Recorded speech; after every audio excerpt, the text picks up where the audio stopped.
de História da Universidade de Buenos Aires, leciona sobre História Econômica do Trabalho e Organização Sindical na Argentina, é pesquisador do CONICET e também membro do Centro de Estudos e Investigação em Ciências Sociais.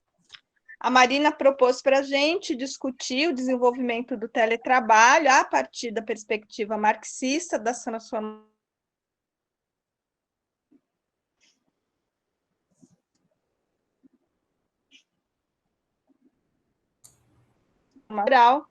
após a pandemia.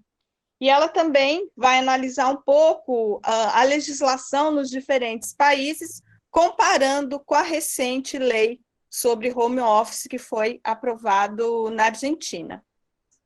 A segunda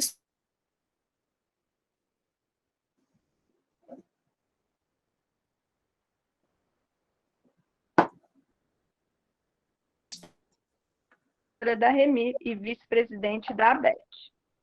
A Cida vai trazer a questão, vai discutir com a gente o conceito do teletrabalho, dados sobre teletrabalho no Brasil e também o resultado de uma pesquisa recente que ela acaba de realizar e também, claro, vai discutir a questão da regulação do teletrabalho no Brasil. A ideia é dar no máximo 20 minutos para cada uma. Se alguém quiser, eu posso, se uma das duas precisar, eu posso avisar quando faltar 5 minutos. A gente vai começar com a Marina, depois a Bride, e aí a gente abre para o debate. Marina, você pode começar, por favor? Sim, boa tarde. Obrigada, Ana, pela apresentação. Obrigada também, Maria Brides. Um prazer poder compartilhar esta palestra hoje.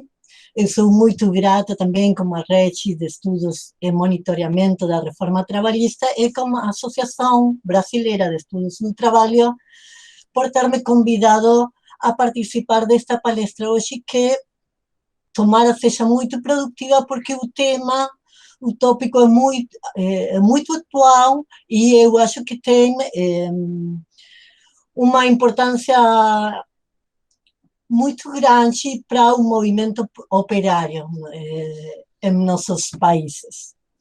Então, o tempo é curto, vou começar direito.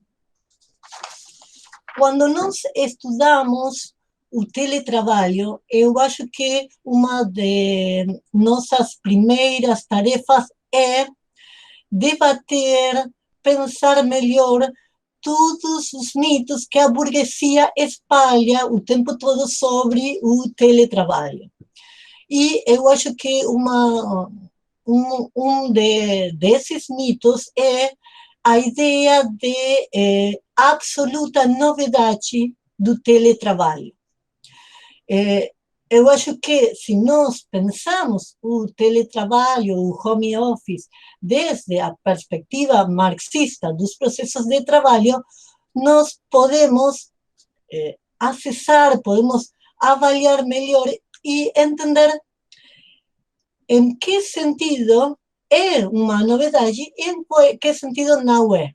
E isto não é um vício de historiador, eu sou historiadora, mas tem também consequências para a legislação, porque se nós temos em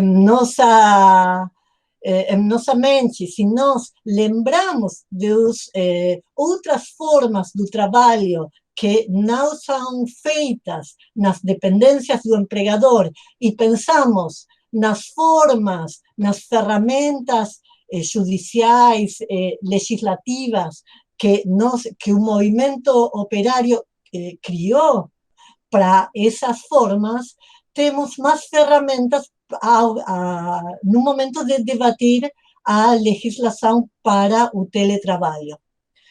Então, eu acho que não temos que esquecer essa história, porque nos dá também precedentes legislativos que nós podemos aproveitar hoje. Eu dizia, o teletrabalho não é uma novidade absoluta. Desde o início do capitalismo, os empresários recorreram, usaram formas do trabalho fora de suas empresas. O Verlag System foi uma forma laboral prévia, precedente ao capitalismo mesmo. Surgiu com ele. Sim? Depois apareceram outras formas, como o trabalho domiciliário mais tradicional, aquele trabalho feito pelas costureiras, alfaiates, aparadores dos sapatos, sim? Que não era feito nas dependências, muitas vezes não era feito nas dependências do empregador, porque o empregador preferia poupar as dispensas correntes, poupar em edifícios. Além disso, era melhor para ele ter os trabalhadores espalhados para enfraquecer a luta de classes. Por isso, o trabalho tem tido muitas tendências a concentrar-se e desconcentrar-se. Tem sido concentrado e também tem sido espalhado em diferentes momentos históricos. Por favor, meu português e minha pronúncia não é a melhor. Se algo você não entende, por favor, me perguntam, sim? Está ótimo, Marina. Obrigada. Então, na história nós tivemos diferentes momentos de concentração do trabalho e outros momentos de concentração. Isso teve a ver com mudanças técnicas e com a luta de classes. Por exemplo, no último momento de concentração do trabalho, após a Segunda Guerra Mundial, com o auge da luta de classes, os trabalhadores domiciliários atingiram muitos direitos e, então, o trabalho espalhado já não era tão beneficioso para o empregador. Ainda mais, tem alguns países que tinham proibido o trabalho domiciliar. Então, após a Segunda Guerra, muito desse trabalho foi concentrado nas fábricas, nos talheres. Mas, após dos anos 70, com um novo processo de enfraquecimento das leis trabalhistas, com todo o processo de flexibilização laboral, o trabalho domiciliário tradicional voltou a crescer. Nessa mesma época também foi o início do teletrabalho, do home office mais moderno. Mas qual é a diferença do novo trabalho a domicílio, do teletrabalho, frente ao velho teletrabalho a domicílio? O que nós temos é uma mudança técnica, uma nova ferramenta, o computador e as tecnologias da comunicação. Aqui, desde o análise dos processos de trabalho, temos uma dificuldade, uma complexidade. Por quê? Porque o computador pode agir como uma ferramenta ou como uma máquina. Nós falamos de uma ferramenta quando o operário mantém o controle do processo do trabalho, mantém a qualificação. Sim? Mas falamos de uma máquina quando é a mesma máquina quem faz o trabalho, quem tem a qualificação, e o operário é um apêndice dela, é secundário frente a ela. Mas como um computador, o movimento não é único. Se nós pensamos num periodista, um jornalista ou um pesquisador, sim, ele usa o computador como uma ferramenta.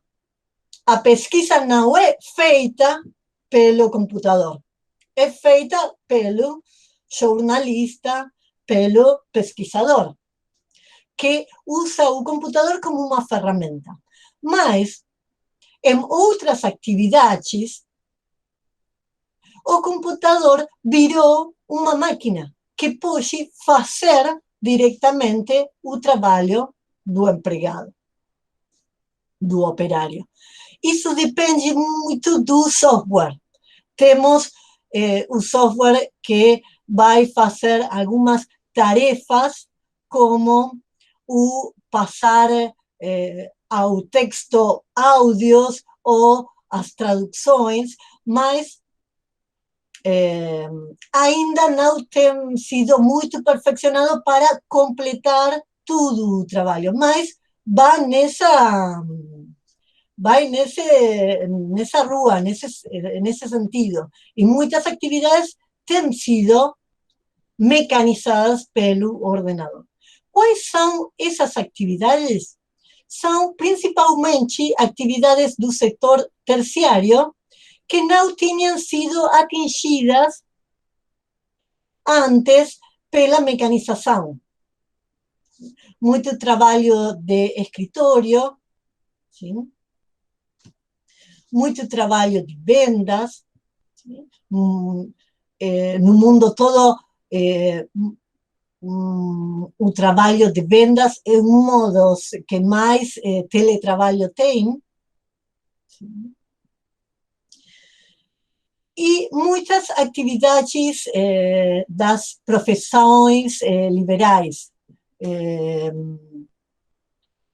advogados, contadores, gráficos, publicidade, diferentes atividades de sectores profissionais. Mas nem todas as atividades podem ser realizadas na forma de teletrabalho. Essa questão é uma questão que tem sido posta sobre a mesa pela pandemia. Sim? Nós fomos obrigados a trabalhar em forma remota, mas não todas as atividades atingem uma boa produtividade sendo realizadas como teletrabalho. Sim? Eu acho que a pandemia vai acelerar, vai fazer muito mais rápida a mudança do regime do trabalho, como aconteceu em seu momento com a Segunda Guerra Mundial. Muitas transformações, mudanças importantes catalisam, fazem mais rápidos, mais velozes, muitas transformações do mundo do trabalho. Eu acho que isso vai acontecer com a pandemia e o teletrabalho. Mas nem todas as atividades podem ser, hoje, realizadas como teletrabalho com a mesma produtividade que na forma tradicional. Isso ocorre, por exemplo, com a educação. Sim?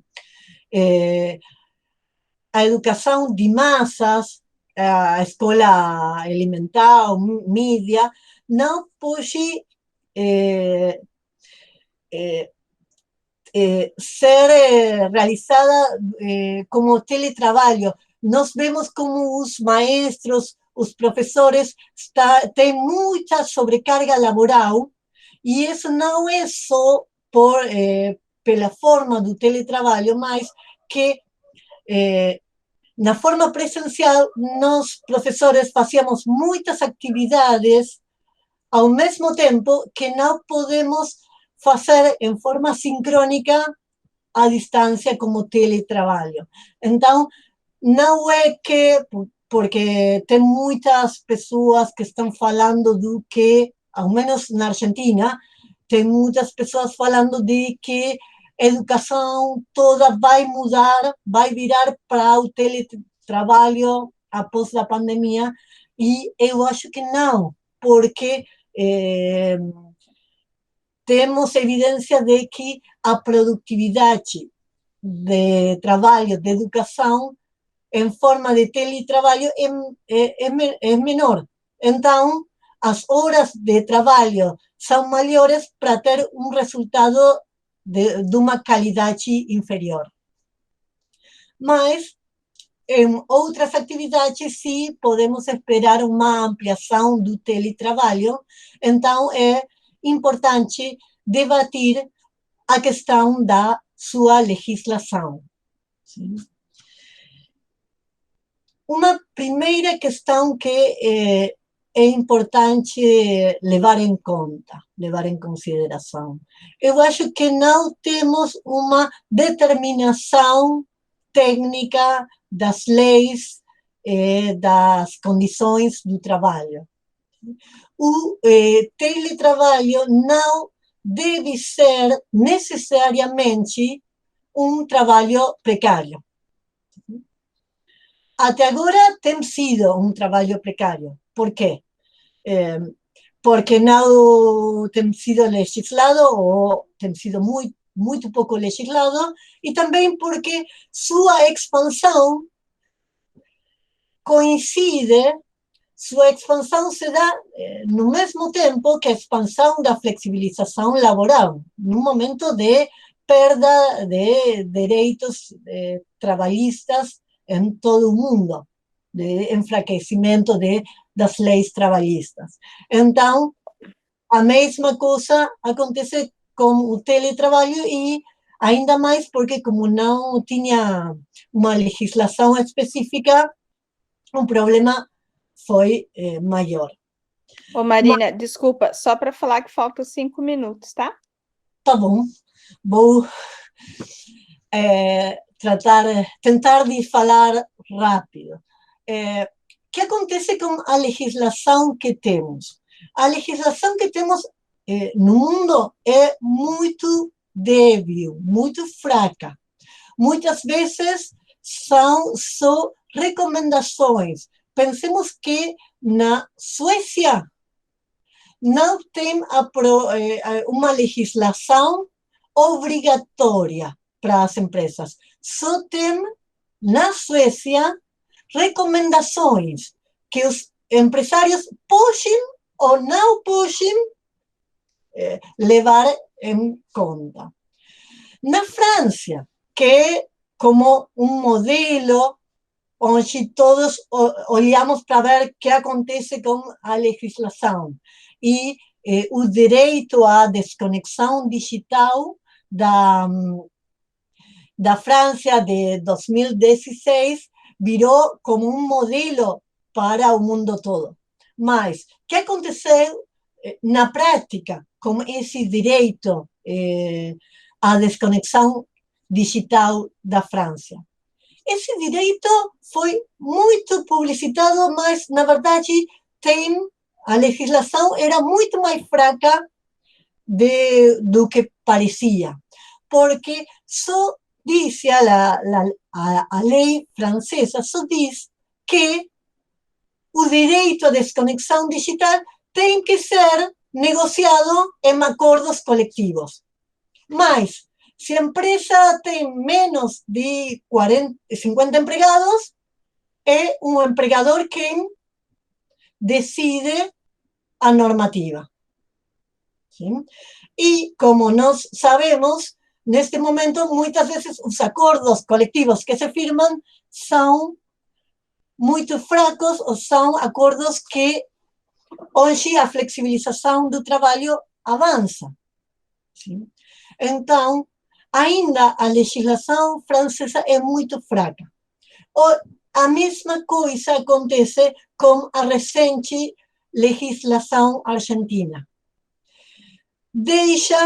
Parece uma boa legislação, porque fala do direito à desconexão digital, porque fala de voluntariedade e reversibilidade do teletrabalho, mas depois deixa toda a regulamentação, toda a letra pequena para os acordos coletivos de trabalho.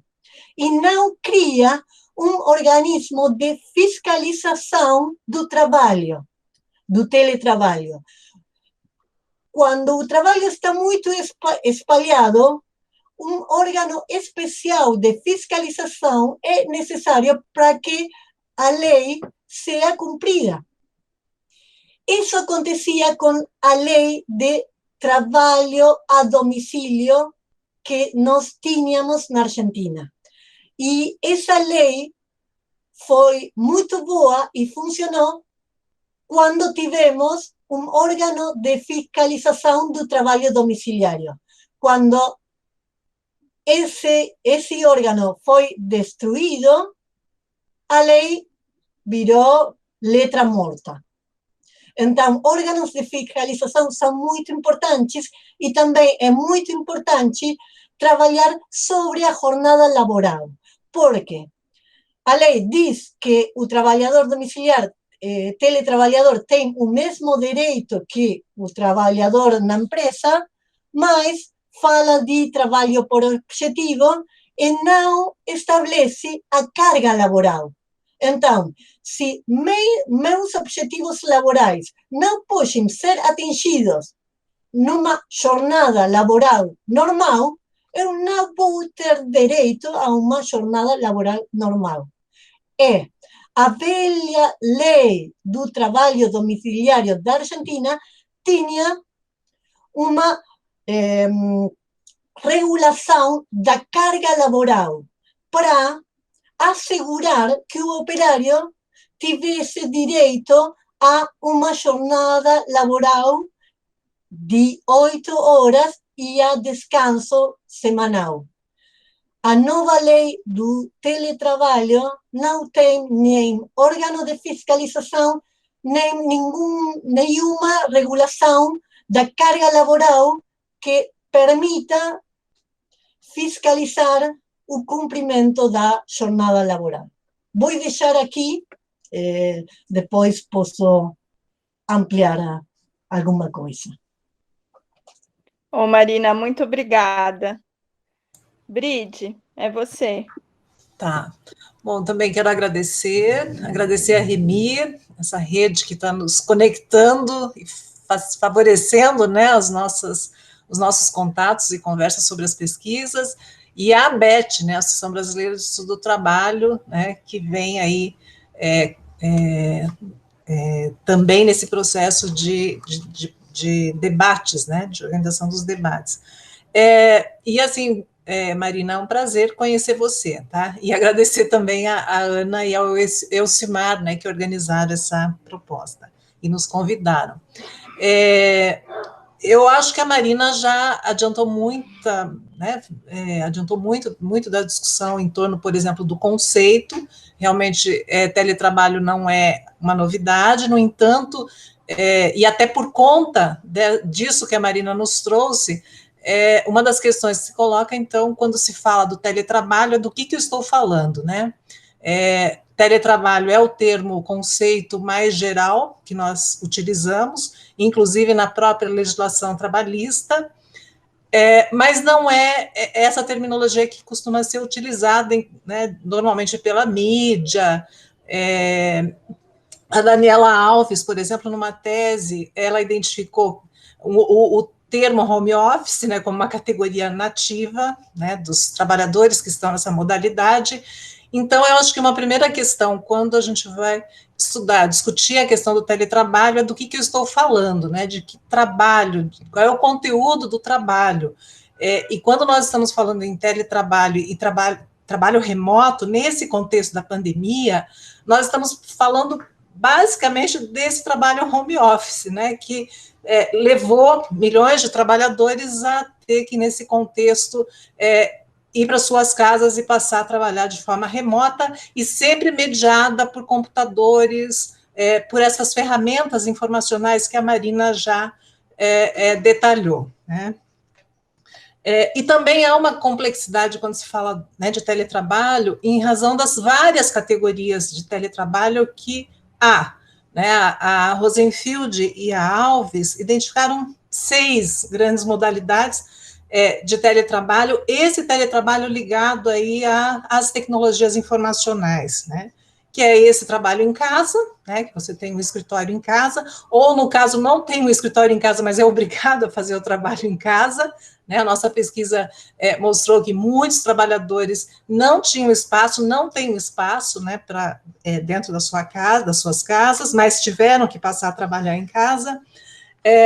Os escritórios satélites, né, uma modalidade, telecentros, trabalho móvel, trabalho em empresas remotas ou offshore, e mesmo elas identificaram o trabalho informal ou teletrabalho misto, né?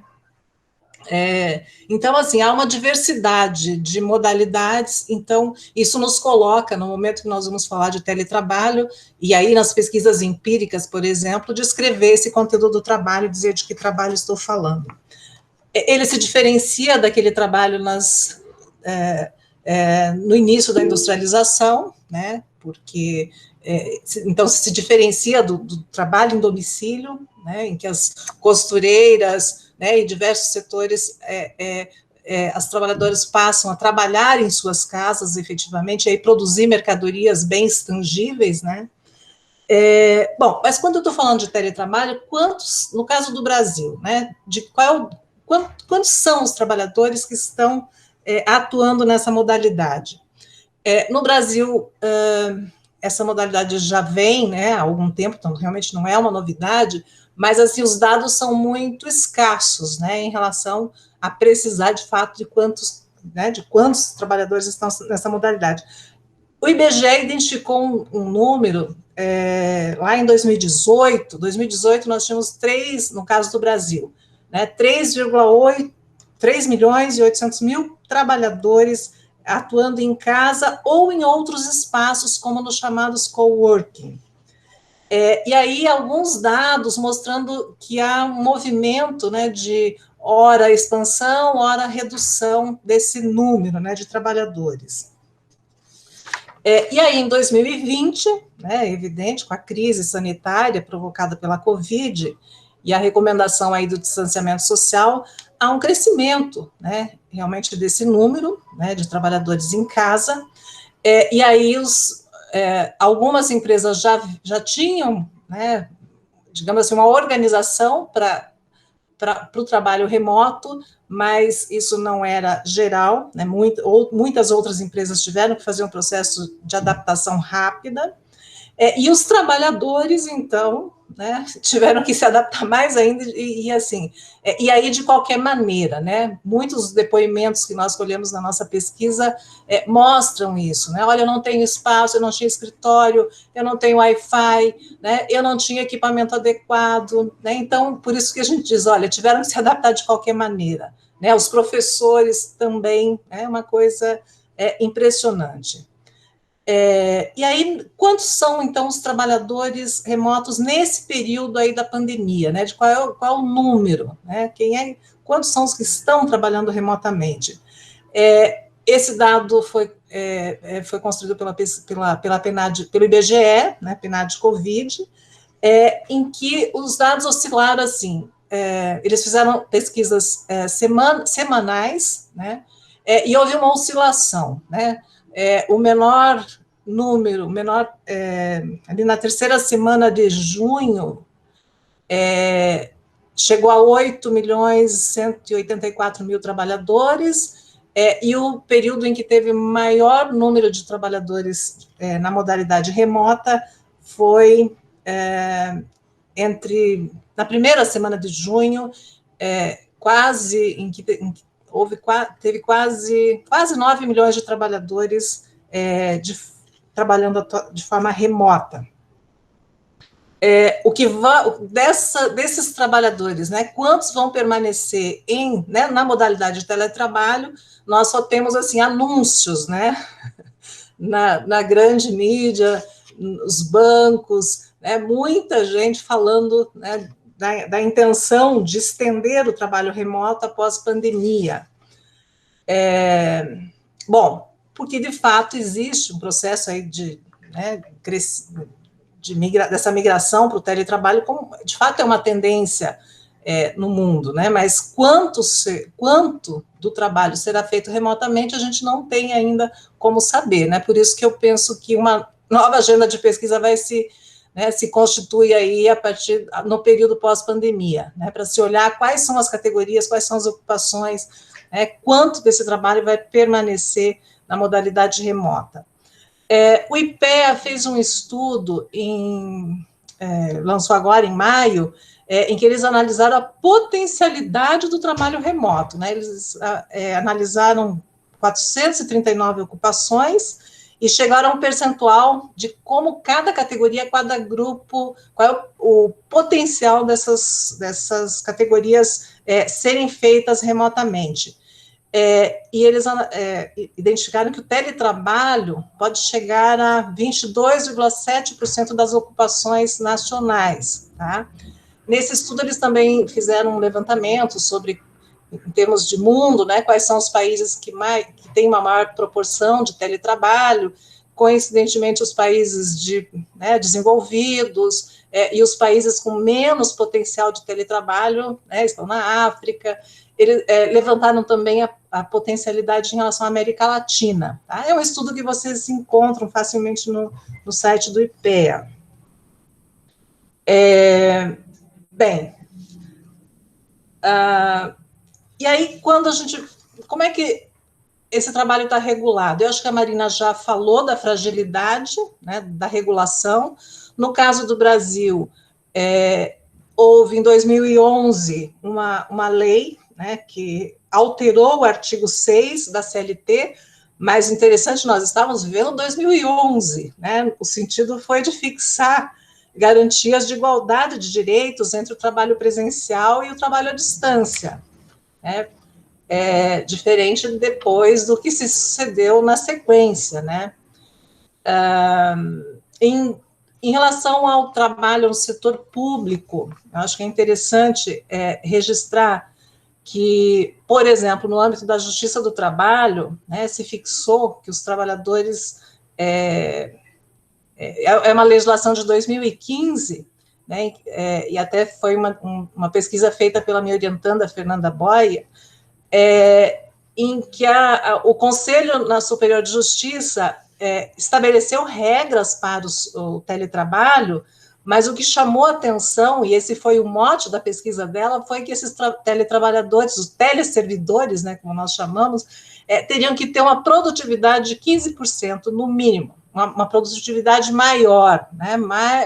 Então, assim, essa foi a regra, tem que se produzir e aí considerando um privilégio, né? Quem está trabalhando em casa pode, né, em todas as regras, mas que teriam que ter uma produtividade maior que 15%. E na pesquisa que foi qualitativa da Fernanda, ela identificou que houve sim, né, todos os trabalhadores que estavam em teletrabalho aumentaram a sua produtividade em mais do que 15%, e relatou muitas das dificuldades que nós identificamos nessa pesquisa também, né? Por exemplo, o não conseguir saber, né, o parar de trabalhar, né? Então, a coisa da conexão, de você estar o tempo todo trabalhando, né? Bom, e aí, em relação isso no setor privado, no setor público, né, inclusive o governo acabou de fazer uma instrução normativa, né, número 65, estabelecendo o teletrabalho e a possibilidade, né, de se estender o teletrabalho, dependendo das atividades, mas também chamou a atenção nessa instrução normativa.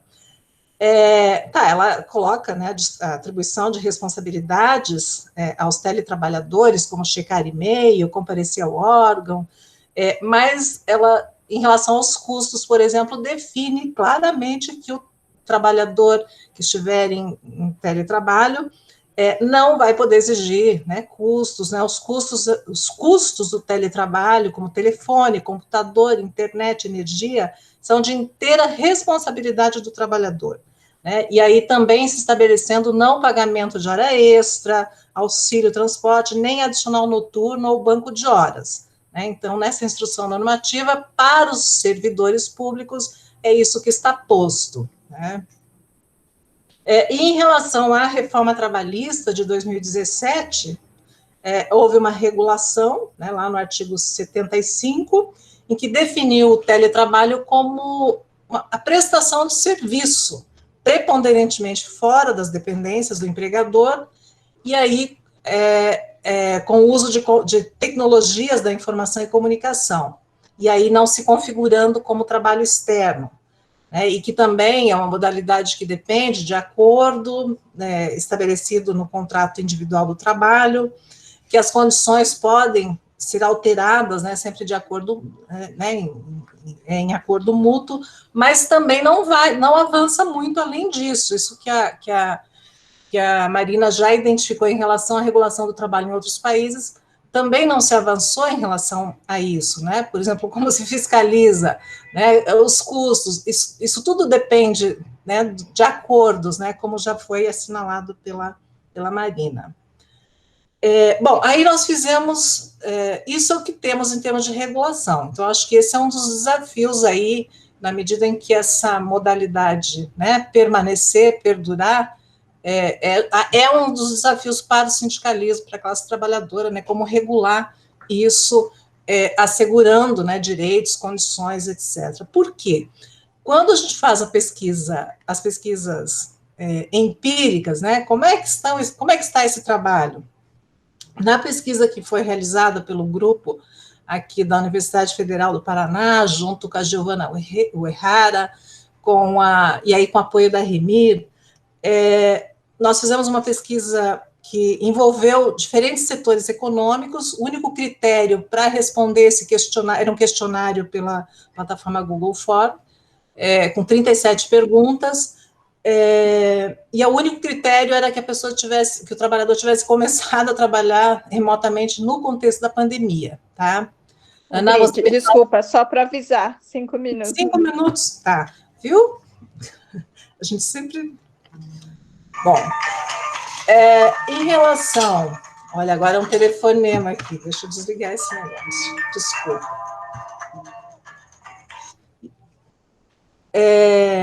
Em relação a essa pesquisa, então, foram 906 trabalhadores que responderam, tá? A maioria mulheres, um pouco mais, 67%, 32% de homens, a maioria casada, união estável, com filhos, né? E também uma maioria ali na faixa etária acima de 30 anos.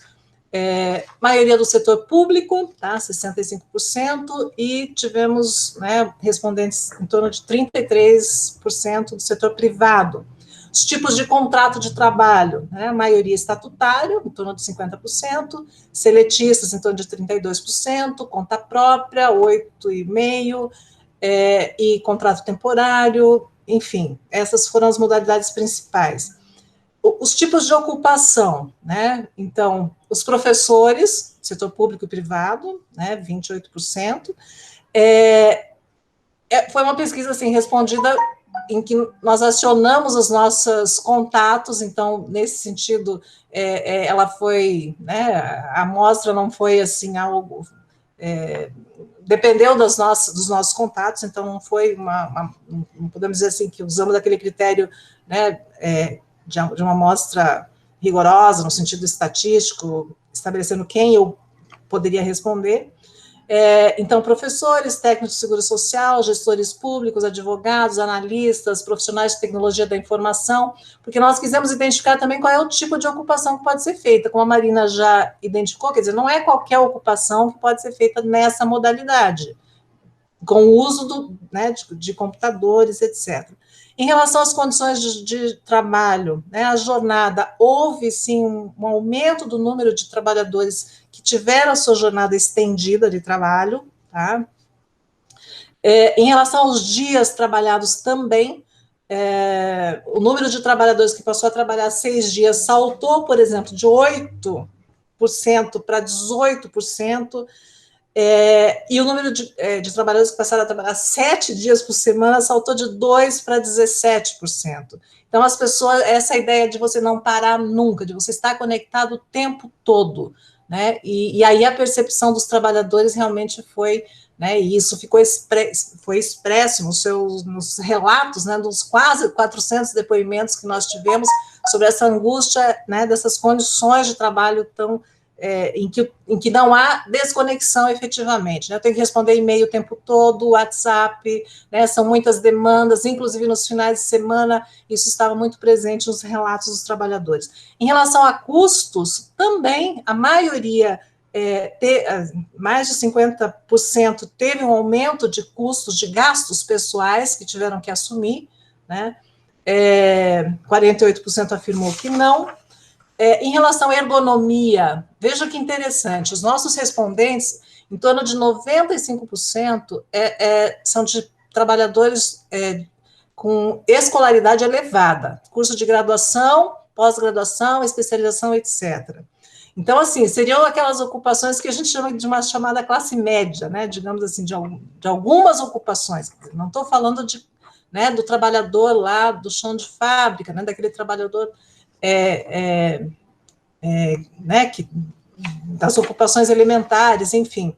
E aí, nessa pesquisa, então, mesmo com esses trabalhadores com elevada escolaridade, em torno de 70% falaram das condições ergonômicas, né, que ou são péssimas ou razoáveis. Quando o trabalhador dizia, olha, as condições de trabalho minhas são razoáveis, ergonômicas, são razoáveis, porque eu tenho uma cadeira e uma mesa, mas não tenho espaço, não tenho escritório. Em torno de 30% só que disseram, ó, são ótimas, porque tem um escritório, mesa e cadeira, tá? Então, eu acho que essa é uma questão bem importante aí, significativa, em relação aos dados da pesquisa. As dificuldades apontadas, né, foram desde o contato com colegas, interrupções constantes, e interessante que, por exemplo, interrupções constantes, principalmente para as mulheres, né, porque esse é o problema, né, da separação da vida profissional e familiar, né, de você ter que fazer tudo ao mesmo tempo, né, o trabalho da cozinha, o trabalho da esfera do cuidado e, ao mesmo tempo, do trabalho profissional. Falta de equipamentos adequados, né, dificuldade de lidar com computadores, né, e software. E aí também falaram de algumas vantagens, né, como flexibilidade do tempo, né, mais tempo com a família, etc. Bom, tem outros dados, mas o que essa pesquisa, exato, o que essa pesquisa traz muitos dos desafios aí no período pós-pandemia, né, um dos desafios é realmente essa questão do controle do tempo, da jornada, né, o outro para o sindicalismo, né, como é que você vai mobilizar se os trabalhadores estão dispersos, né, nas suas casas. Então, assim, acho que a Marina já falou também, né, essa questão da fiscalização, quer dizer, como é que se fiscaliza esse tipo de trabalho, as condições de trabalho nessa modalidade, né? Gente, desculpa, passei do tempo. Não, tranquilo. Bom, muito obrigada. Tem uma questão aqui no chat, e eu vou aproveitar aqui no meu papel de coordenadora da mesa e já fazer uma questão.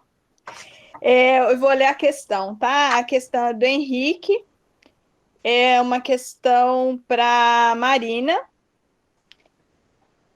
e ele fala: o controle do trabalho e o planejamento e organização do seu funcionamento são etapas distintas da organização social do trabalho. Quais são os aspectos centrais para delimitar melhor o desenvolvimento da base técnica da produção e o controle pelo trabalhador?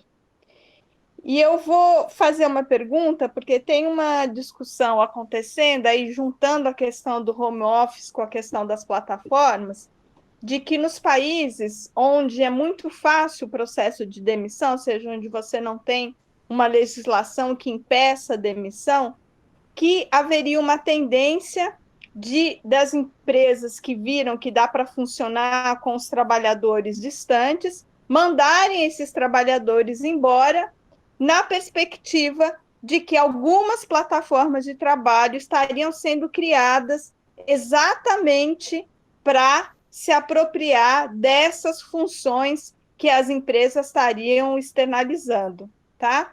E, Dari, você faz a sua pergunta também, depois a gente devolve para elas, por favor. Ana, obrigado pela exposição. Marina e Cida, ótimas informações que trouxeram, muita reflexão. Eu queria fazer uma pergunta que não tem tanto a ver com a pandemia, que é uma pergunta que tem até estudos apontando nisso. Quais são os problemas de sociabilidade, de saúde do trabalhador e tudo que vão sendo causado pelo teletrabalho, home office? No teletrabalho, vamos pegar o conceito de teletrabalho, porque como alternativa à criação disso, foram criados o coworking, que agora mais ou menos também está fechado, né? É uma dimensão de ter algum espaço para além da casa para exercer atividade.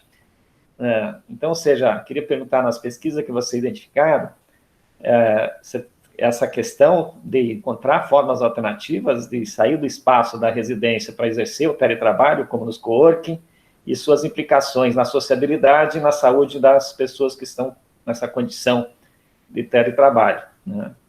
E aí eu queria perguntar isso. Eu sei que a pandemia é um período meio excepcional, mas a questão do teletrabalho, como foi lembrado por vocês, não é uma questão nova, né? Ela já está presente, deve ser intensificada.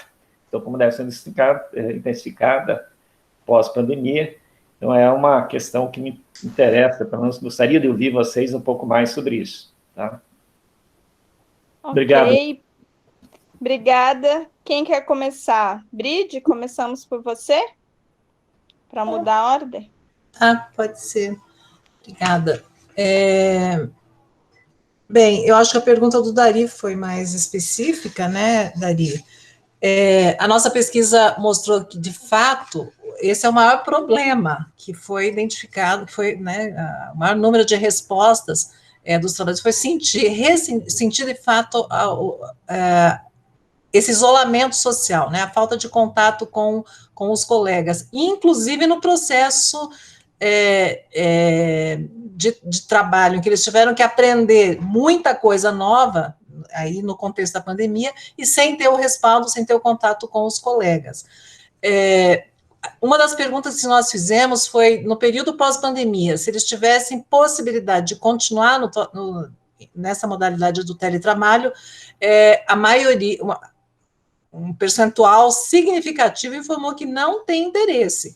Alguns depoimentos, inclusive, afirmando, olha, eu sonhava em fazer o teletrabalho, em trabalhar a partir de casa, mas a partir do momento que eu tenho essa experiência, não tenho mais esse interesse, eu quero voltar ao trabalho presencial, né, porque reconhecendo, né, a importância justamente da sociabilidade, né, do contato com os colegas. Alguns até falavam,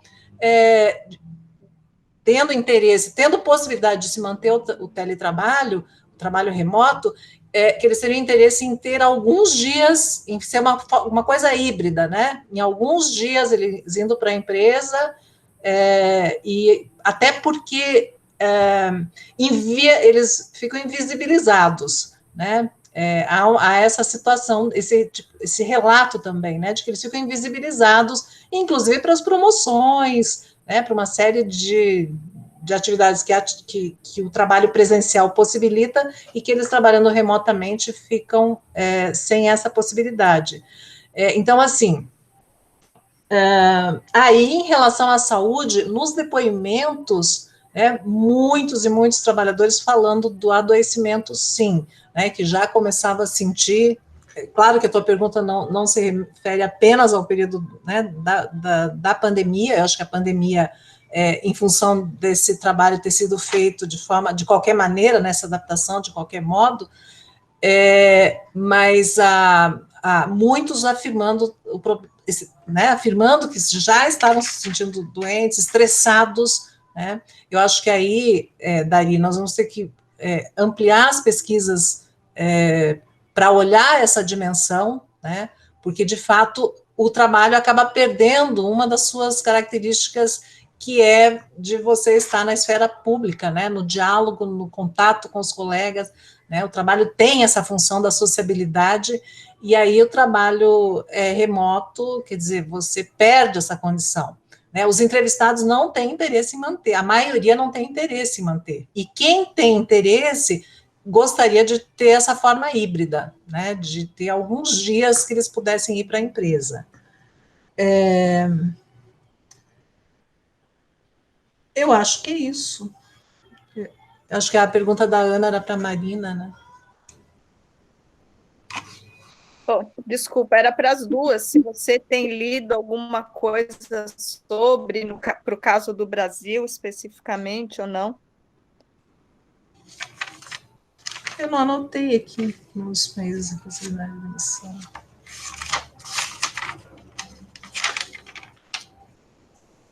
Você pode repetir, Ana? Sim, não, o que eu falei é que tem uma discussão acontecendo que, sobretudo nos países onde você não tem uma legislação rígida em relação à demissão, como é o caso do Brasil, por exemplo, que as empresas que fizeram o home office, já percebendo que é relativamente tranquilo ter os seus trabalhadores espalhados, que elas estariam dispostas a fazer um processo grande de demissão, já na perspectiva de que novas plataformas de trabalho iriam aparecer, iriam se apropriar dessas funções que estão sendo externalizadas. Então, não sei se você ouviu alguma coisa sobre. Não, de tudo que a gente tem lido bastante coisa sobre isso, eu não li nada sobre isso. O que foi justamente essa intenção das empresas de ampliar, e em função da redução de custos, né, e de aumento de produtividade, né, tanto no setor público, tanto no setor privado quanto no setor público, né? Mas eu não vi nada sobre isso, não. Tá bom. Obrigada. Marina? Bom, primeiro, a questão do Henrique, que ele perguntava sobre a questão do controle do trabalho no teletrabalho. Tem muitas situações diferentes, mas a maioria das ocupações que podem ser realizadas mediante teletrabalho, temos uma situação em termos de processo de trabalho e de base técnica de manufatura moderna. Hoje o trabalho não é completamente mecanizado e o trabalhador tem que realizar muitas das atividades. Por exemplo, vendas. As atividades de telemarketer são as mesmas atividades, os conhecimentos são os mesmos conhecimentos do vendedor que ia porta a porta falando com as pessoas ou que depois fazia atividades só pelo telefone. A atividade é a mesma. Então, o computador, o celular, o telefone tem uma função de ferramenta, mas não ocupa o lugar do trabalho, não remove o trabalho humano, sim? O trabalho da pessoa. Então, é uma ferramenta, não uma máquina, e o trabalho mantém seu caráter manual, semi-artesanal. É o mesmo exemplo que eu dava do jornalista, que ele pesquisa informação, ele escreve, ele usa o computador, mas o computador não escreve a notícia. Sim? Então, estamos numa situação de manufatura moderna, sim? Com uma mecanização periférica. Então, o que acontece? O controle não é pela máquina, principalmente, mas pelos objetivos. O controle é maior porque o que sim temos é, e isto é muito geral nas tarefas de escritório, uma maior fragmentação do trabalho. Então, eu posso controlar pelos objetivos, mas na maioria dos casos é controle externo do trabalho, posterior à realização mesma do trabalho. Ainda assim, temos software que hoje temos controle síncrono do trabalho. Hoje, dois computadores estão conectados e um empregador pode controlar em tempo real o trabalho, mas não é a situação mais geral. Sim? O software de controle, da mesma forma que o software que permitiria o controle do empregador, temos software que redirige os mails para que o trabalhador não receba mails no fim de semana, nas suas folgas, mas não é muito usado ainda, só mais na Alemanha, em alguns países, mas não é a principal forma de controle ainda. Mas tem muita diferença para cada atividade. Você tem que ir a cada atividade e ver o que conhecimento, o que tarefa faz o trabalhador. Não é uma questão que possa ser resolvida de forma geral.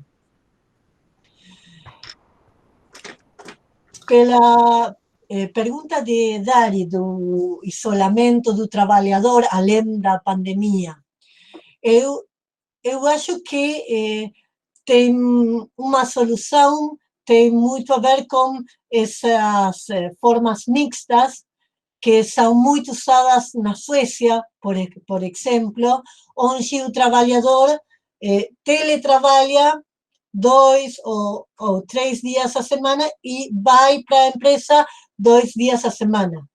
Tem exemplos onde a mesma empresa prefere isto para manter uma cultura empresária, desde o ponto de vista do trabalhador, mas também para manter a motivação dos trabalhadores, sim? Para evitar depressão, questões de ânimo do trabalhador que terminam afetando a produtividade da empresa também. Mas essa questão do isolamento é uma questão que também dá muito para trabalhar desde a situação do gênero. Que acontece? A situação não é a mesma para o homem que para as mulheres. Sim? A situação, a necessidade de passar tempo fora da casa é maior em as mulheres.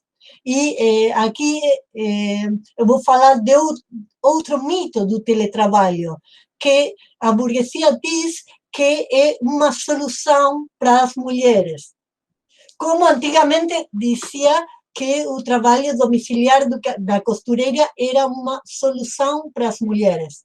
Mas, ao início do século XX, as mulheres, as costureiras, faziam greves para poder trabalhar dentro das fábricas, dentro dos talleres, e não em suas casas. Por quê?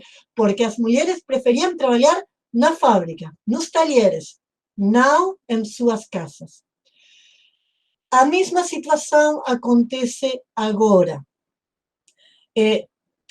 O problema de isolamento é geral, mas é mais grave para as mulheres, que têm uma carga laboral de trabalho doméstico maior.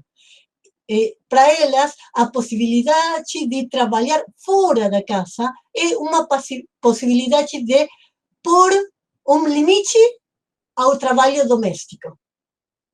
que é mais difícil de pôr se você está trabalhando na sua mesma casa.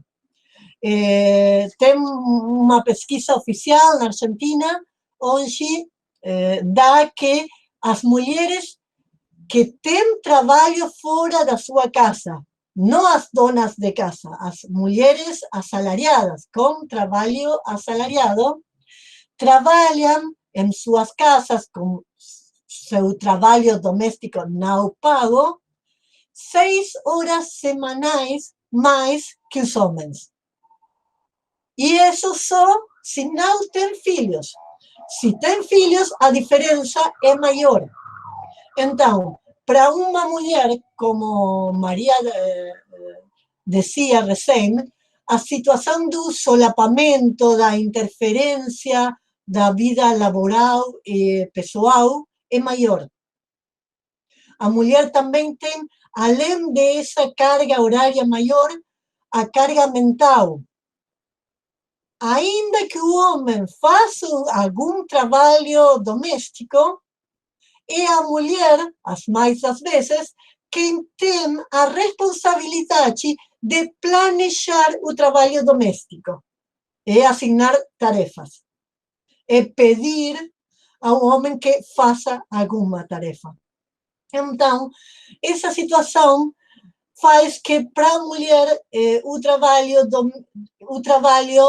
teletrabalho seja mais difícil e que precise sair da casa para pôr um limite a todas essas cargas, e também porque ela não tem, muitas vezes, outros espaços. Tem a vida laboral e a vida doméstica. Então, se a vida laboral fica na sua casa, não tem contato social.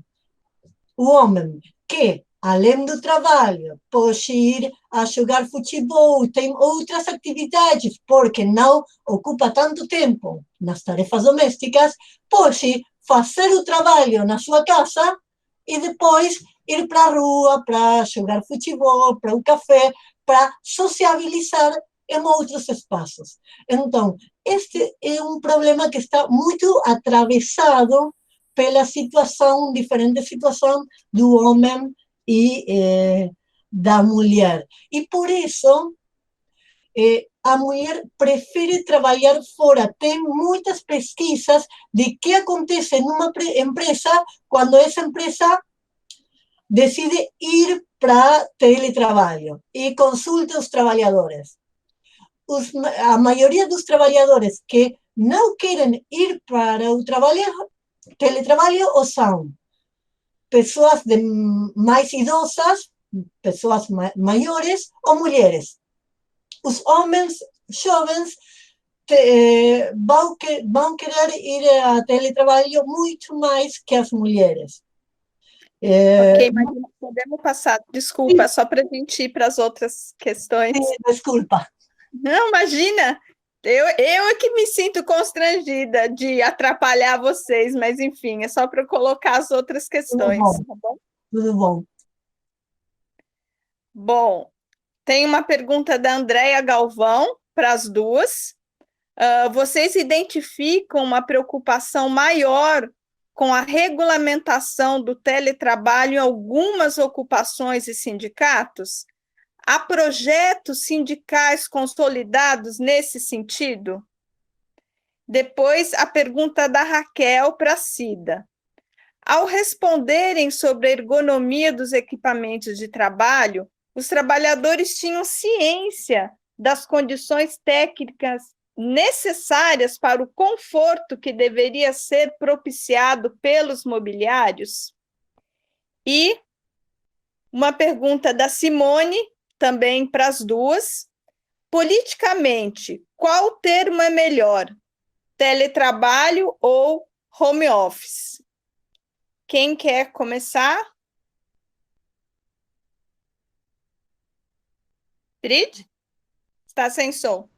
Posso começar.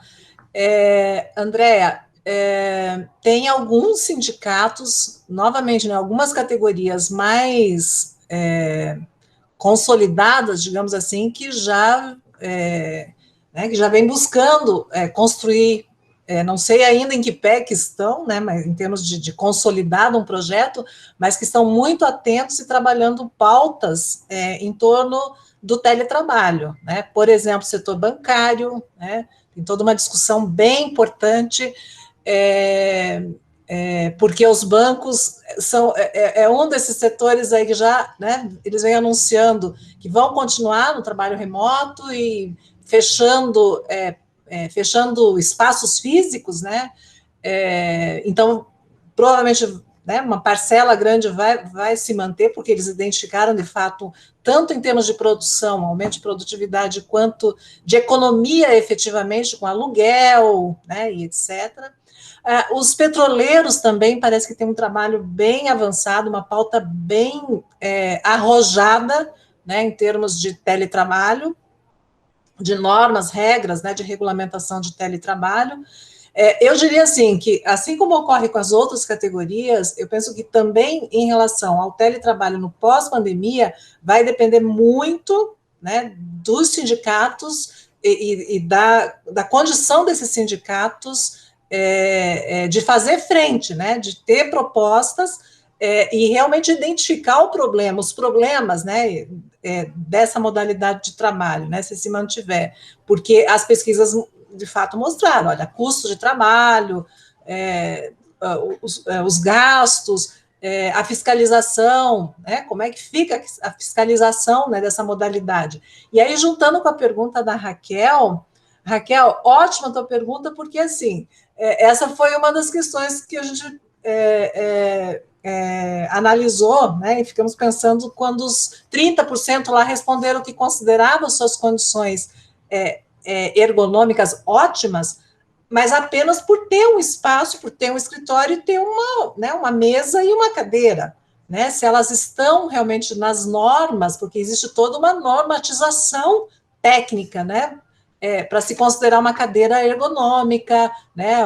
A mesa, etc. e tal. Então, mesmo esses, a gente não tem. Eles disseram, olha, eu tenho ótimas por isso, mas não há essa segurança de que a sua mesa, a sua cadeira estejam adequadas tecnicamente. Então, eu diria assim, que a situação é muito mais complicada, né, do que aqueles 70% que disseram, não tenho mesa, não tenho cadeira, não tenho espaço na minha casa, faço em qualquer lugar, e foram muitos respondentes nesse sentido. Meu apartamento é pequeno, né, Simone, em relação ao termo, politicamente o termo teletrabalho ou home office, a gente vem discutindo, vem pensando sobre isso. Eu não sei se os dois termos seriam corretos, né? A Rosenfield e Alves, por exemplo, elas falam, olha, essas várias terminologias estão corretas. Trabalho remoto, home office, que é uma categoria nativa, e teletrabalho. A questão é que, dependendo do trabalho, da ocupação, e aí, se considerarmos que o teletrabalho ele se refere a várias modalidades, e não apenas a esse trabalho na casa do indivíduo, né, que tem outras possibilidades, eu acho que a solução é fazer aquilo que a gente costuma fazer na sociologia, é descrever, né, esse trabalho, descrever essas condições, e aí justificar por que eu estou usando o conceito de home office, ou por que eu estou usando o conceito de trabalho remoto, né, porque me parece assim, que o teletrabalho também não é um conceito que consiga resolver tudo, né, então talvez a saída seja na pesquisa empírica eu explicitar. Quero só aproveitar para dizer que, como essa nossa pesquisa, ela foi muito, ela né, abarcou vários setores e vai sair uma segunda parte, né, a parte 2 da pesquisa, e nessa parte 2 nós vamos analisar a categoria docente, foi um dos números que mais, né, que mais responderam à pesquisa, em torno de 28%, e aí, gente, é uma situação dramática, né, nos relatos isso ficava muito evidente. Claro que no período pós-pandemia esse é um setor que provavelmente não vai se manter no trabalho remoto, ao menos na educação básica, mas no ensino superior a gente imagina que pode haver uma ampliação, sim, tá? Aqueles 20% lá que está colocado nos regimentos, etc. e tal, provavelmente vão, né, no setor, no nível superior também, a gente imagina que vai se ampliar. Um outro capítulo que foi possível fazer dessa pesquisa foi analisar setor público e setor privado. Então, vai ser um capítulo, porque são as duas, teve um número grande, né, de respondentes do setor público.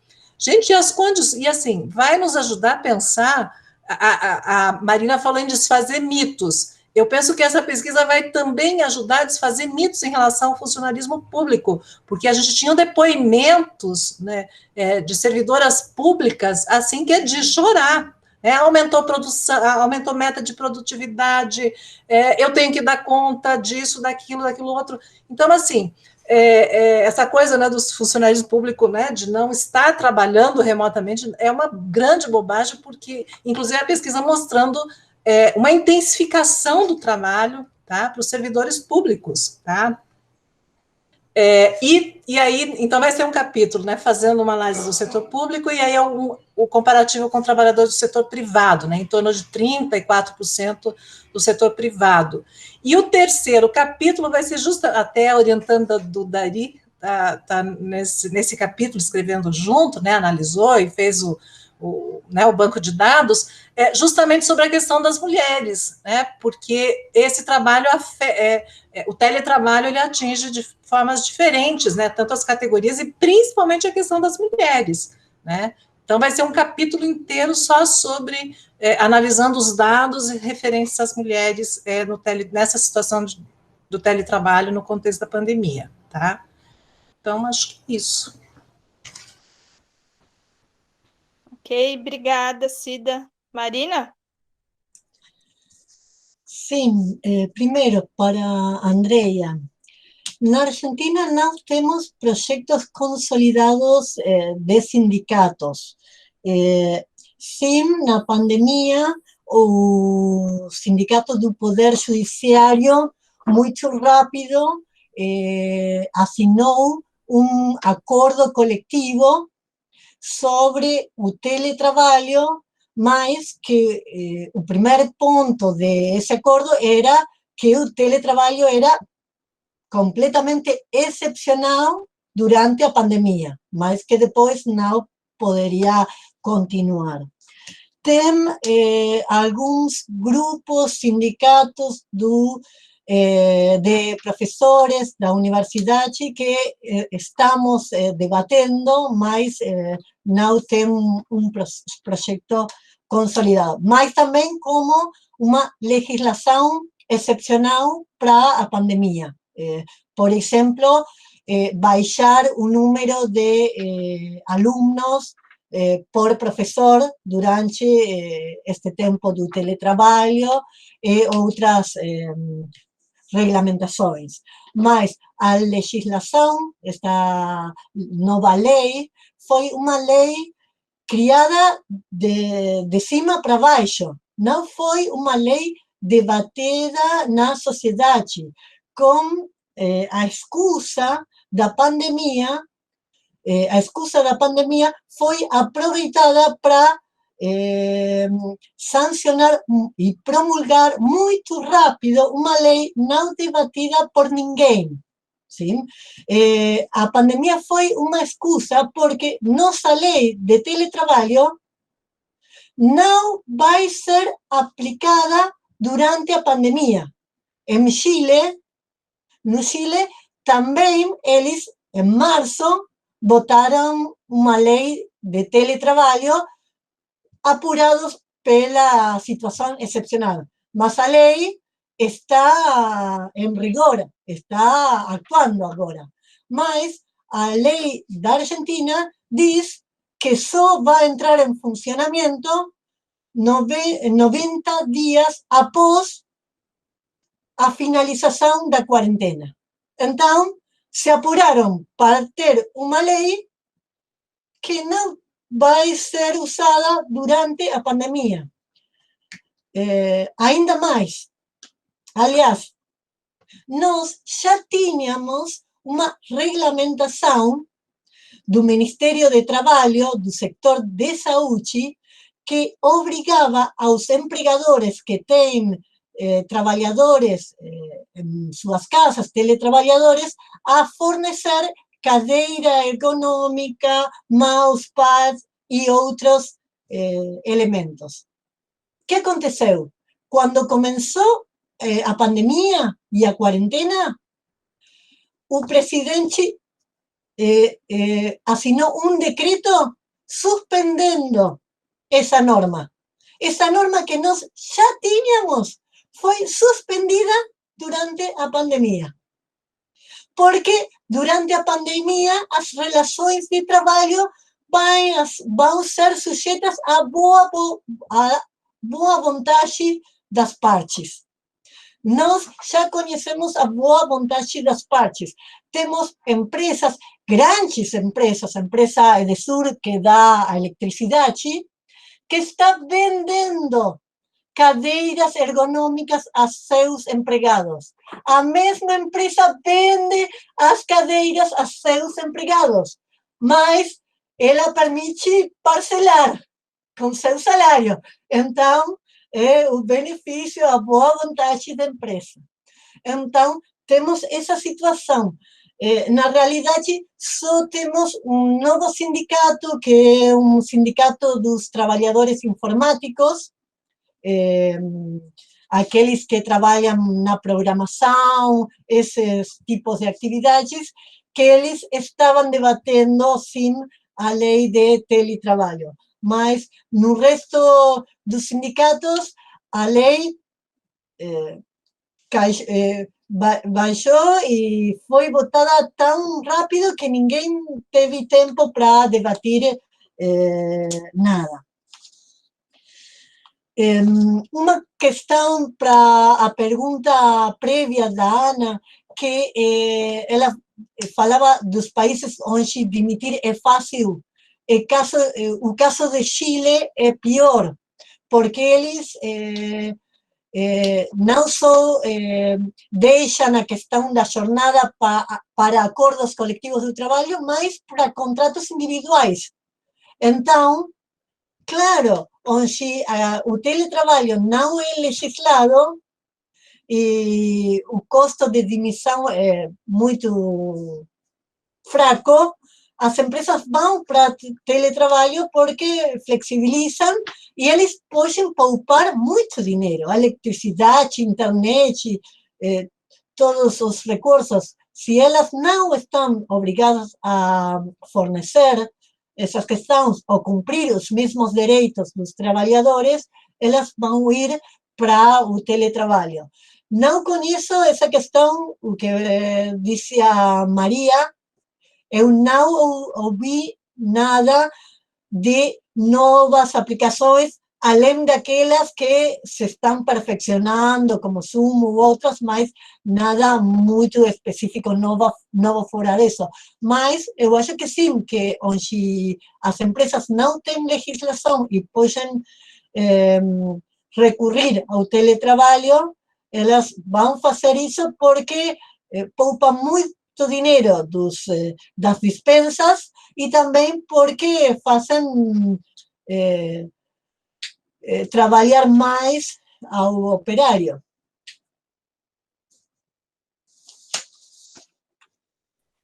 Ok, gente, mais alguém? Alguém quer fazer algum comentário? Alguém quer fazer alguma pergunta? Senão, vou passar de volta a palavra para as expositoras. Não? Não. Então, Cida e Marina, vou passar de volta a palavra de vocês para vocês fazerem os comentários que vocês acham que ainda são necessários, enfim. Tá bom? Tá. Marina, Bri? quem começa? Marina quer falar? Fala, Maria, fala. Tá. Bom, eu acho que assim como a reforma trabalhista foi um grande baque e que inaugurou uma nova agenda de pesquisa, hoje eu penso que o teletrabalho, né, e o trabalho aí, a partir da pandemia, vai abrir uma outra agenda, né?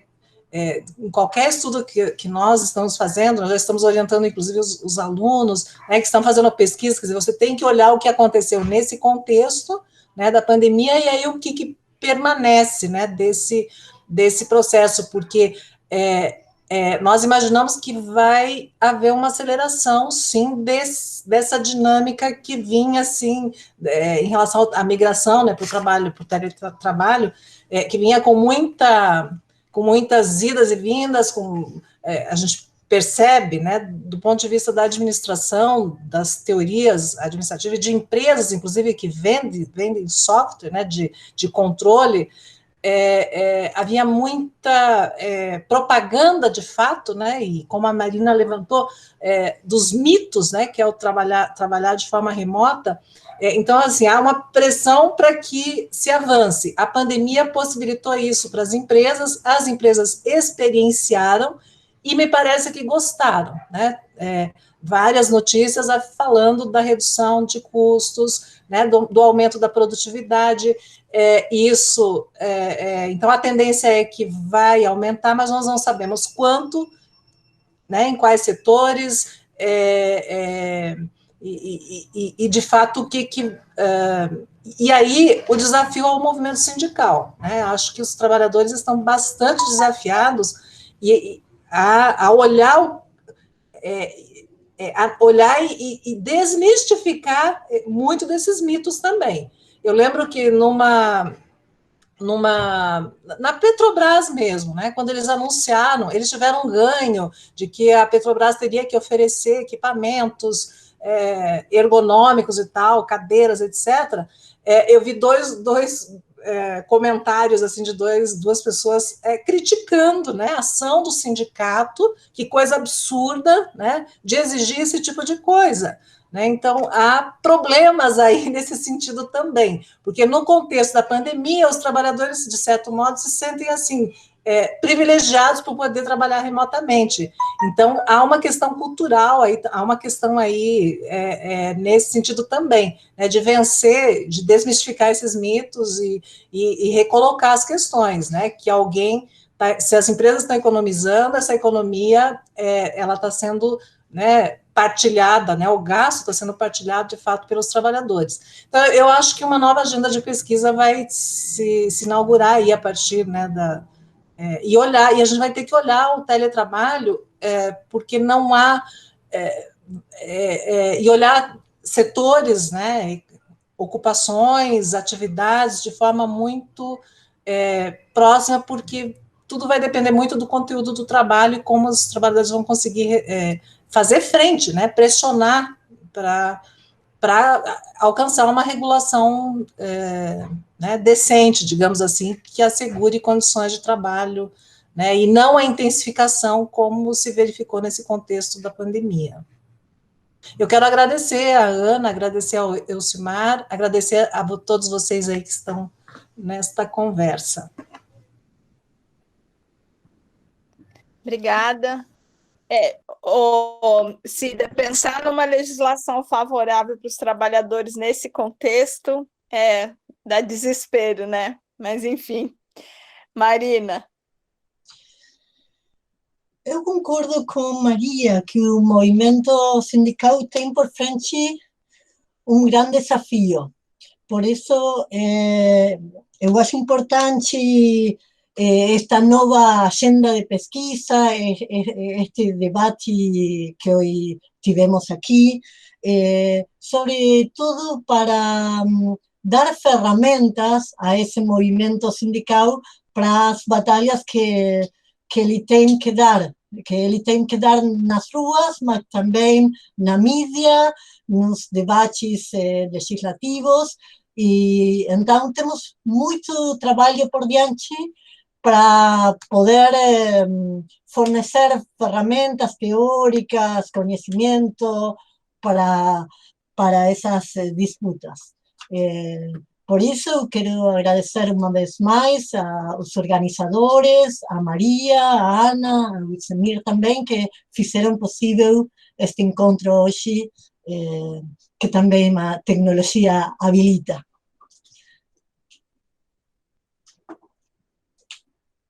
Ok, então, super agradecer todo mundo, né? A Bride, Marina, Elcemir, obrigada pela ajuda, e claro, a Remir, que eu acho que é super importante para a gente esse espaço de debate, de conhecimento.